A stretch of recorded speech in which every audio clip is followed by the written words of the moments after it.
கர்த்தருடைய பரிசுத்தமான நாமம் மகிமைப்படுவதாக. ஆசீர்வாதமான ஒரு நல்ல கால வேளையிலையும் அனுதின மன்னா என்கிற வேத தியானத்தினால் உங்களை சந்திப்பதில் மிகுந்த சந்தோஷம். கிருபையாய் கர்த்தர் நமக்கு தந்திருக்கிற நாளுக்காக கர்த்தரை துதிப்போம். இந்த நாள் மே மாதம் 14 புதன்கிழமை காலவேளை. இந்த காலவேளை உங்களுடைய தியானத்திற்காக எண்ணாகமம் 26 அதிகாரத்தை வாசியுங்கள், தியானியுங்கள். கர்த்தர் உங்களோடு கூட பேசுவாராக. இந்த அதிகாரம் இஸ்ரவேல் ஜனங்கள் எகிப்திலிருந்து புறப்பட்ட பின்பு திரும்பவும் ஒரு எண்ணிக்கை, அது ஜனத்தொகை எண்ணப்படுகிற ஒரு அதிகாரம். இந்த அதிகாரம் முழுவதும் இஸ்ரவேல் கோத்திரங்களில் இருந்தவர்களை கர்த்தர் எண்ணும்படி மோசேயினிடத்தில் கட்டளையிடுகிறார். அப்படி எண்ணி முடிக்கும் பொழுது ஒரு வார்த்தை பயன்படுத்தப்பட்டிருக்கிறது. எப்னேயின் குமாரனாகிய காலேபும் நூனின் குமாரனாகிய யோசுவாவும் தவிர வேறு ஒருவரும் அவர்களில் மீதியாயிருக்கவில்லை. இஸ்ரவேல் ஜனங்கள் எகிப்திலிருந்து புறப்பட்ட பொழுது 6 லட்சம் புருஷர்கள் புறப்பட்டார்கள் என்று வேதத்திலே சொல்லப்பட்டிருக்கிறதை நாம் அறிந்திருக்கிறோம். இப்பொழுது மோசே அவர்களை எண்ணி பார்க்கிறான். 6 லட்சம் புருஷர்களில் எப்னேயின் குமாரனாகிய யோசுவாவும் காலேபும் நூனின் குமாரனாகிய யோசுவாவும் தவிர அவர்களில் வேறு ஒருவரும் மீதியாய் இருக்கவில்லை.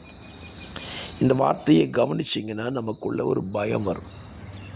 புறப்பட்டது 6 லட்சம் பேர், இப்பொழுது அவர்களில் 2 பேர் மாத்திரம் மீந்திருக்கிறார்கள். அப்படியானால் மீதமுள்ளதான 5,99,998 பேருடைய நிலைமையை கொஞ்சம் யோசித்து பாருங்கள். அவர்கள் பூமியில் அந்த நேரத்தில் இல்லை. அத்தனை பேரும் மரித்து போனார்கள்.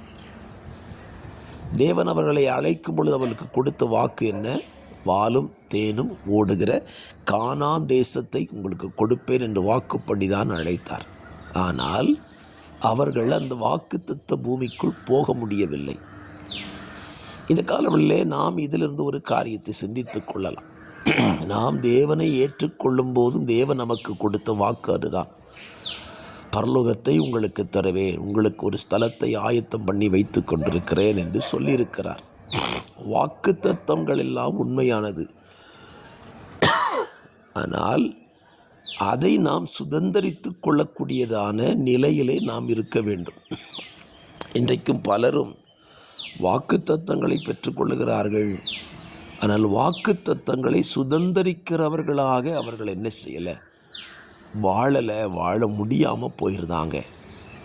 இஸ்ரவேல் புத்தருடைய நிலைமை அதுதான். வாக்குத்தத்தம் கிடைத்திருந்தது, ஆனால் இதை சுதந்திரிக்க முடியாத நிலையிலே அவங்க வாழ்க்கை மாறிப்போனது. ஆகவே நமக்கு ஒரு எச்சரிப்பு அதுதான். நமக்கு சொல்லப்பட்ட வாக்குத்தத்தங்களை குறித்து நாம் சந்தோஷப்படாதபடி அதை சுதந்திரித்துக் கொள்வதற்கு நான் என்ன செய்ய வேண்டும் என்பதை சிந்தித்து அதை சுதந்திரித்துக் கொள்வதற்கு நாம் பிரயாசப்பட வேண்டும். யோசுவாவும் காலேபும் அதை எப்படி சுதந்திரித்தார்கள்? தங்களிடத்தில் இருந்த விசுவாச வார்த்தைகளினாலே அதை சுதந்திரித்து கொண்டார்கள்.